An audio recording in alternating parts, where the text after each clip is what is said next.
First of all, the injury to this young boy, I think 14, 15 years old at the time of this conduct, this abuse, was exacerbated by the victim's age. He was a young man, a young boy. And it's clear that the victim suffered serious psychological harm, both himself, he went to a counselor, Mr. Shatter read information in terms of how he's suffered, and an onlooker also reported to the court how not only the victim himself, but his family has suffered within its own community. Also, certainly, the offender's relationship with the victim facilitated the offense. There are no prior convictions of Mr. Robertson, and the court certainly considering that as well. The next part about remorse gets a little bit trickier. I heard Mr. Robertson say today that he was sorry for this terrible situation, this mistake. There was no mention of, I did this to this young man.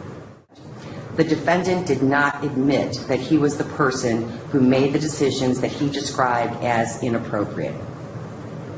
His conduct was not only inappropriate, it was reprehensible. With regard to each of these offenses, the court finds that a prison sentence is consistent with the purposes and principles of sentencing. With regard to count 2, sexual battery, occurring on June 26, 2016 to July 2, 2016, at the Seven Ranges Scout Reservation, it is ordered that the defendant shall serve a term of 2 years in prison on that count. With regard to count 3, the gross sexual imposition occurring at that same time and place, it is ordered that the defendant shall serve a term of 1 year in prison, or I should say 12 months on that count. With regard to count 11, that's sexual battery from January 1st, 2015 to March 31st, 2015, and that again occurred at the home in North Ridgeville. It is ordered that the defendant shall serve a term of 2 years for that sexual battery. And with regard to count 12, that's the gross sexual imposition that occurred at the same time and place as count 11. It is ordered that the defendant shall serve a term of 12 months in prison on that count. With regard to count 16, the sexual battery, again, that's what occurred on March 1st, 2015, till June 30th, 2015, at the shelter behind the falls at Lenox Primary School. It is ordered that the defendant shall serve a term of 2 years in prison on that count.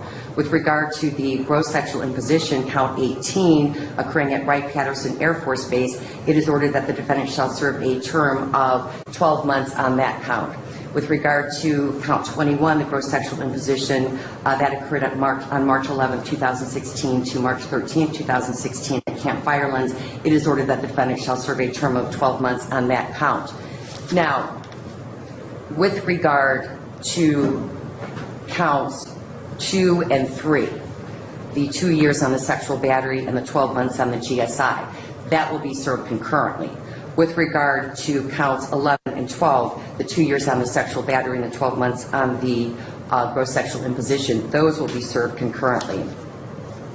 However, the remainder of the counts will be served consecutively. So you are looking at a total of 8 years in prison for these charges.